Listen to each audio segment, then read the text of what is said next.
The Dogs, in association with the Greyhound Board of Great Britain.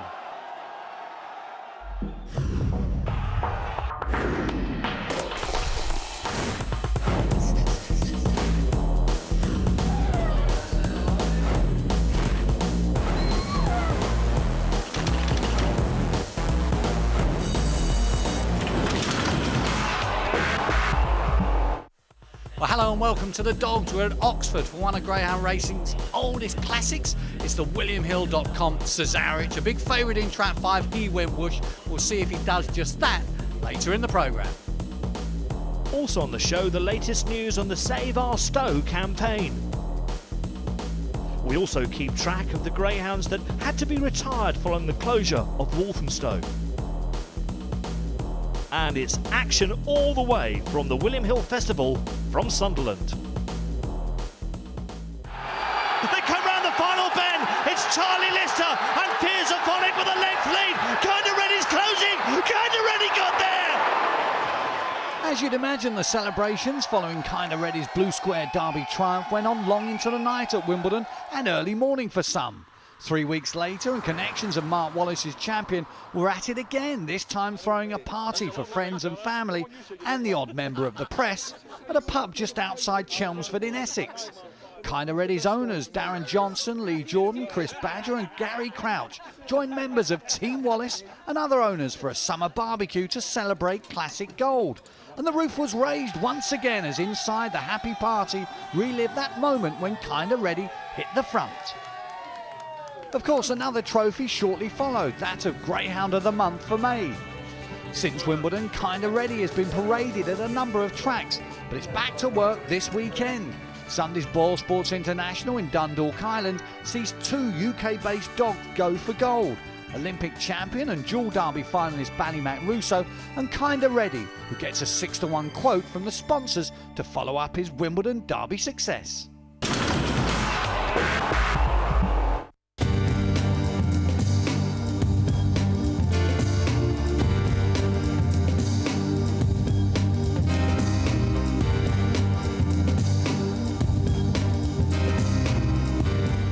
So to Oxford on CESAREWITCH final night, and two prolific scoring and popular dogs struck on the undercard.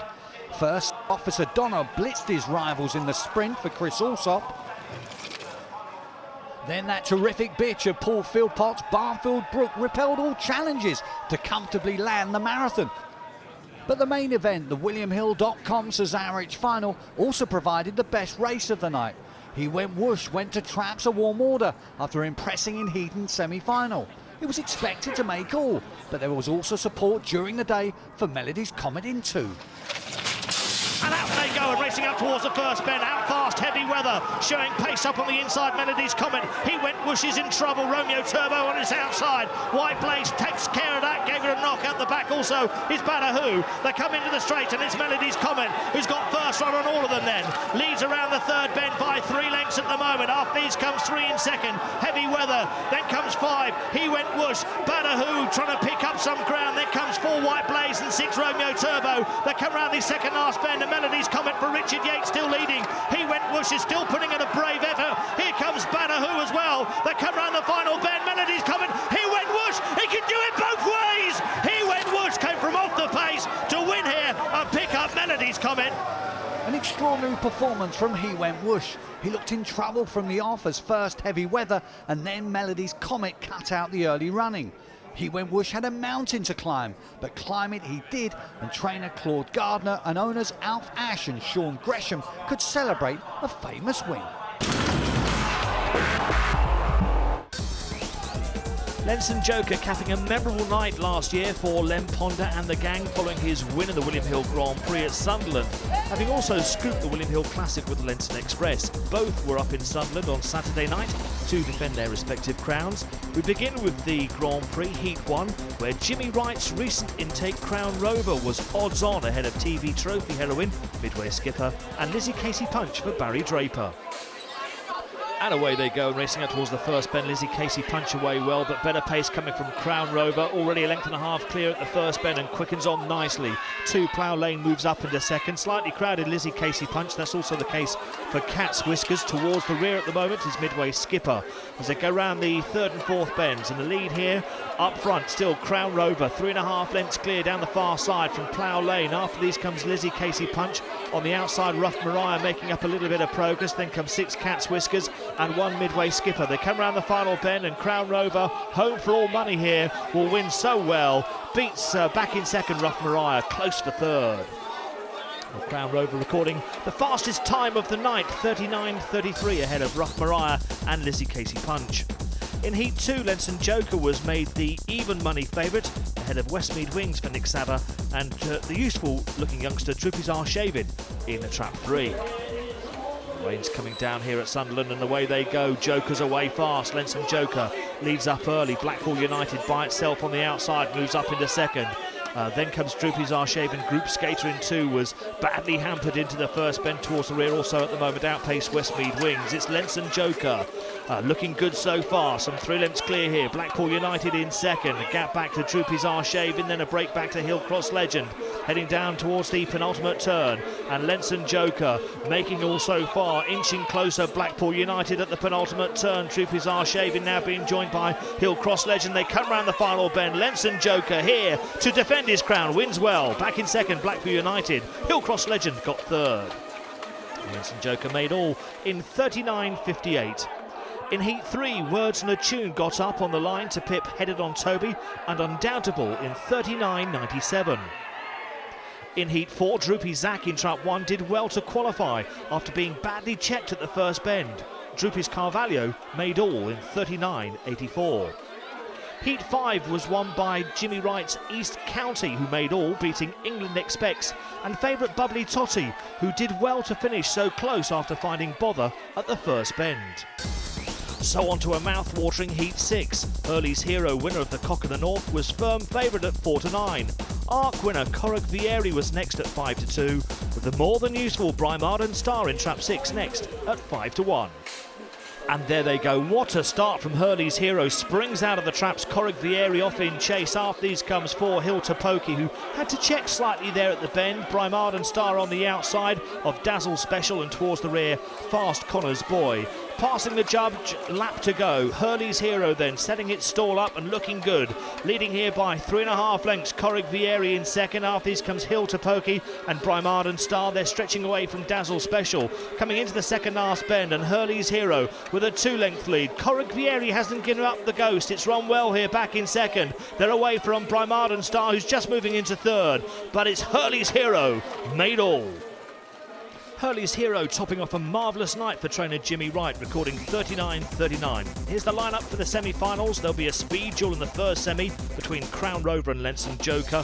If they get in each other's way, Droopy Zack will be lurking in the shadows. In the second semi-final, Corrick Vieri ran with credit behind Hurley's Hero. He could improve, whilst Bubbly Totty may have to tread carefully around the first 2 bends.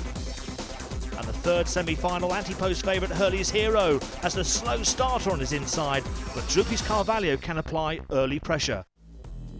Coming up after the break, all the latest from the Save Our Stoke campaign.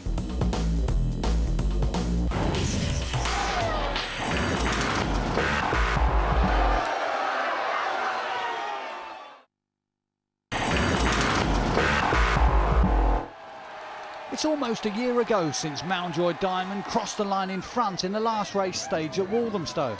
It sparked some amazing but sad scenes as the doors were shut on the famous old stadium. But efforts to reopen the Stow are continuing, and last weekend saw a rally held outside the stadium on the Chingford Road, with SOS campaign leader Ricky Holloway urging support. But was he disappointed with the overall turnout, considering the efforts he and the SOS team have made? A bit disappointed, to be quite honest with you, from the greyhound trainers' side. I mean, you know, they're going to be looking for contracts when this reopens, so, you know, we'll look favourably upon the people that have obviously attended. And I think it's a shame on the whole sport, where we've got everyone else united, you know, the old owners of the stadium. You know, it's about time greyhound racing and greyhound owners and trainers all united together for the good of this sport. There's strong support from local residents, and local MP Neil Gerrard is also in the SOS camp. But what can he do?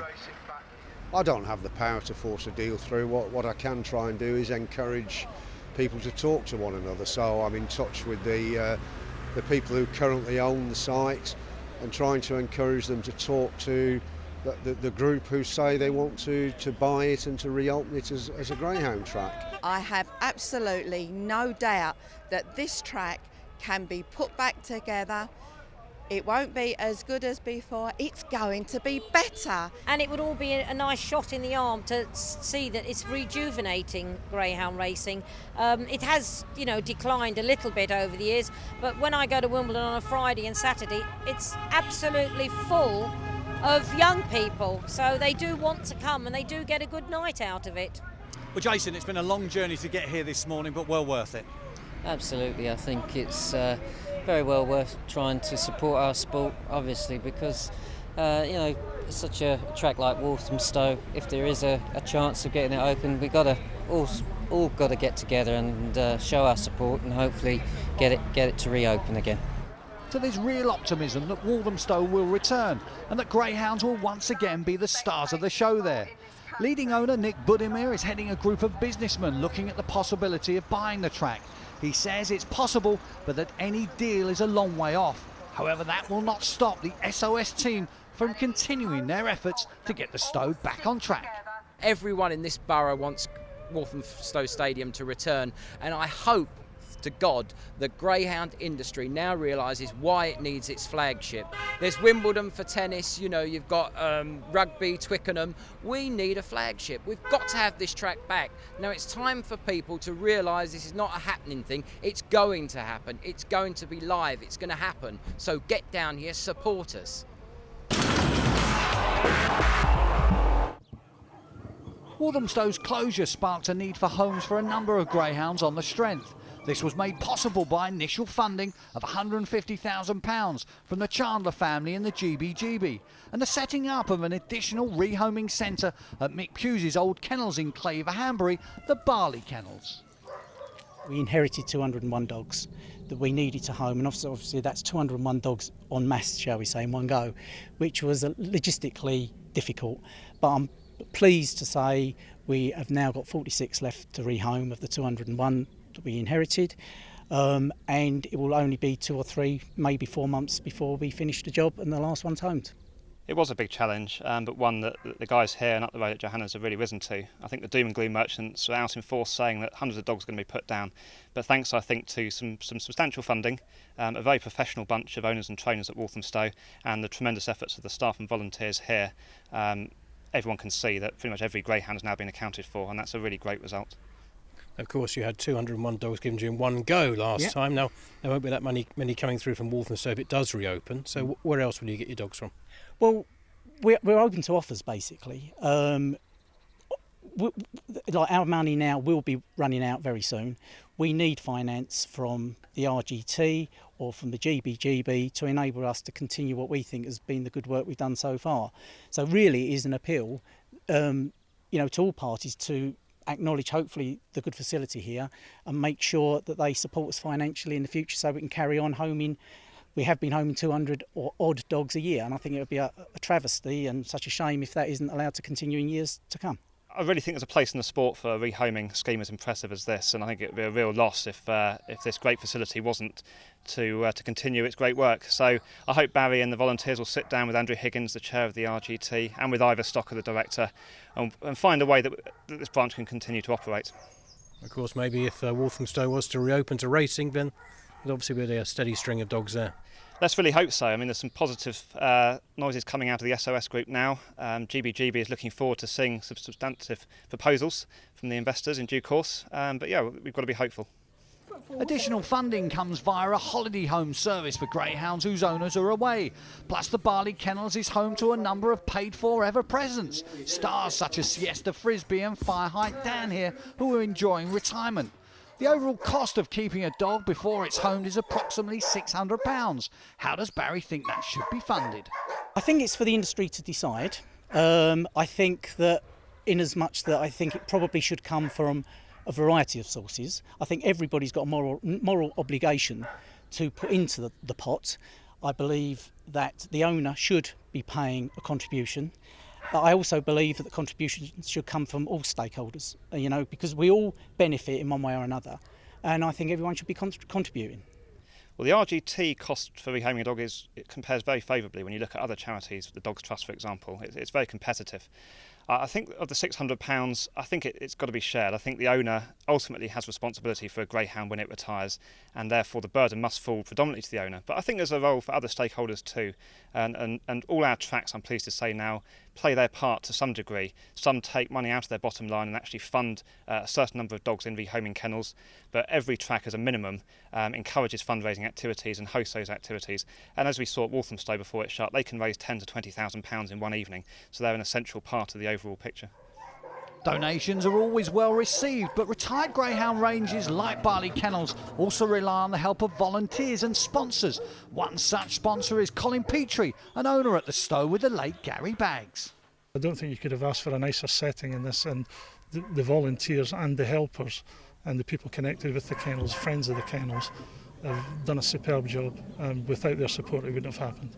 Of course, you're one of the volunteers. You obviously enjoy your time here. Yeah, well, I like doing a bit of painting and decorating, and I scrape the gates down and clear up bits and pieces. So if there's anything needing done, there's always volunteers that will come forward and keep the place. We've painted it from start to finish since we took the kennel over, and it's looking pretty slick now. Barley Kennels are run on a day-to-day basis by Joy Backney, a lady with a lifetime in the sport. I've been in sport all my life, really. Started off at Portsmouth many years ago, I won't tell you how many. Then I worked in Wembley Racing Office for 13 years until that closed. And then when that closed, Frank Melville offered me a job at the NGRC head office, which I did for 3 years. And then Barry and Debbie Clegg approached me to do the Walthamstow homing. And as it was an area that I really sort of was keen on, I came to do this. And you were familiar with his kennels from Mick Pusey's racing days as well? Yes, Mick Pusey and my sister, his wife, run this kennel for many years, and I help them out quite often. A bit of a change from last time I was here when talking to Mick. You spruced the place up a bit. Yeah, mainly because it's a different kind of need to a racing kennel. We need the areas for the public. It needs to be all nice for them to see and safe for them to come in. And it's just a different need to a racing kennel. That's why we've had to do various things. Now, when you were first approached to take on the kennel manager duties, that was a big challenge, wasn't it? Yeah, it was completely different. I remember Frank Melville saying to me I might regret it, but no, I don't. It's a lot of hard work, but it's a lot more enjoyable than working in an office. A small percentage of dogs like Ryan here can never settle and be homed. He'll stay at the kennels and needs a sponsor, while Molly here is getting ready to meet her new owners, as is Junior, who like a number of others will be moving on as soon as a new home is found. Can you see a time when every dog that is able to be homed will be homed? I really hope so. I think we're making a lot of progress. We've doubled the number being rehomed in 5 years. I see no reason why, if the number of greyhounds retiring is reduced due to safer tracks, fewer injuries, then we can't rehome all but the very small percentage of dogs that are temperamentally unsuitable for rehoming. That's got to be the ultimate goal. In the last 6 years or so, we have rehomed 1,100 dogs from our two kennels, this kennel facility here and the one up the road run successfully by Johanna Burma for many years, and both kennels have done a great job. Of course, looking ahead to the future, Barry, I'm sure hopefully you'll be homing more retired greyhounds from Walthamstow soon. Absolutely, that's the wish. I mean, anybody would know I'd love Walthamstow to reopen, and I would love this to be the facility to rehome Walthamstow's dogs in many years to come, and I think it will be. Don't know if you're a gambling man, Barry, but what are the odds then? Shades of odds on, and I am a gambling man. So looking at what's happened behind you and obviously what's happened over the last 12 months, £75,000 well spent. Very much so. I think it's probably it's a real credit to the industry and a credit to everyone involved, and it shows that the vast majority of people in the sport do care about their dogs, both whilst they're racing and while they retire.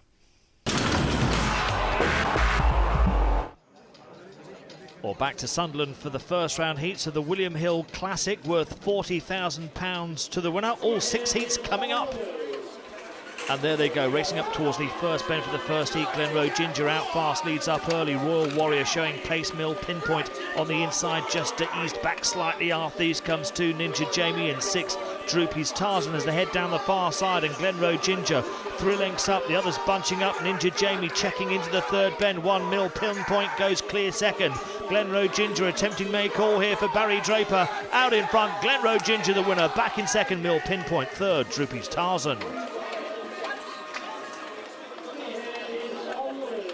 And there they go, racing up towards the first bend, well away, Mustang Garcia, Shell Dimitar going with it. After these comes Joggerdusk Ace. So they go round the bend, a little bit of crowding there. Joggerdusk Ace lost its way slightly. The lead with Shell Dimitar, good pace. Joggerdusk Ace moves up into second. Ulid Connor handy on the inside. After these comes Droopy's Cadell. They come round the third bend, all spiked there with Shell Dimitar. Joggerdusk Ace hits the front and goes on now. Joggerdusk Ace will win, back in second, Ulid Connor in third, Droopy's Cadell. 3 of the William Hill Classic. And away they go, running up towards the first bend. Ardkill Tanoko out well, showing good speed on the outside. Carden Burt is trying to live with it, is bumping in behind. 4 Ping the Lids moved off and hampered 6 Carden Burt, but the meantime Ardkill Tanoko looking impressive, leading at halfway by 3 lengths here. Ping the Lids in second, a break back to 3 Eden Rocket. They come round the final bend, there's no stopping. Ardkill Tanoko here for Julie Bateson, a great run. Ardkill Tanoko has slaughtered this field. Ping the Lids was second, Eden Rocket in third. And up go the Lids and away they go, 1 well away. Compass Mikey, the Irish challenger, near side. Mario Gomez is steaming up. After these comes 2 He's a Mystery. Quietly round the bend, Lenson Express is improving down the far side. Compass Mikey 2 lengths clear here. Back in second, Mario Gomez improving Lenson Express. Then after these comes He's a Mystery. They come round the third bend and it's Compass Mikey still with this 2 length lead. 3 Lenson Express though is rapidly closing, finds a gap on the inside. Lenson Express storms home to win from Compass Mikey. Mario Gomez third.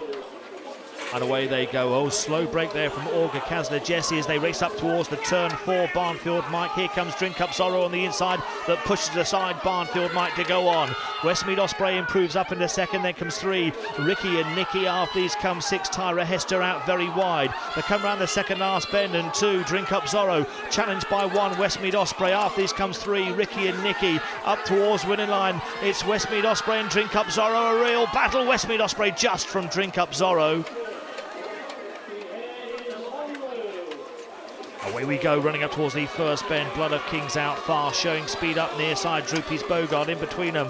Rathluick Black as they go round the turn. The advantage with Blood of Kings here. Droopy's Bogart coming again down the far side. Centre All-Star improves. After these comes Rathluick Black as they go round the second last bend. There's not much between them, but Droopy's Bogart now goes on. The youngsters hit the front. Droopy's Bogart, the Jim Crack winner, quickling away, wins from Blood of Kings in second, and staying on to third was Greenwell River.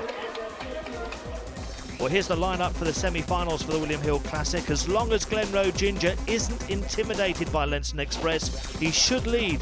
But if not, Puppy Droopy's Bogart is a live wire. In the second semi-final, expect the early pace from Blood of Kings and Mario Gomez. And the never say die attitude of Drink Up Zorro shouldn't be ruled out of matters. Whilst in the third semi-final, Ardkill Tanoko will be hard to beat after his scintillating time. The semi-finals of the William Hill Classic are at Sunderland this Saturday. But before then, on Friday, Crayford sees the heats of the Tony Morris and John Humphreys Rose Bowl. William Hill Festival continues at Sunderland on Saturday night, whilst the Rosie Wooder Memorial Meeting at Wimbledon has also plenty of classy races. Coventry has Sunday night to themselves. This also opens on Monday at Nottingham Romford. For all the latest results, click on to our website, thedogs.co.uk. Our next live outside broadcast is on Thursday from Sunderland for the William Hill Festival, a cracking night's racing. Make sure you watch it on Sky Sports.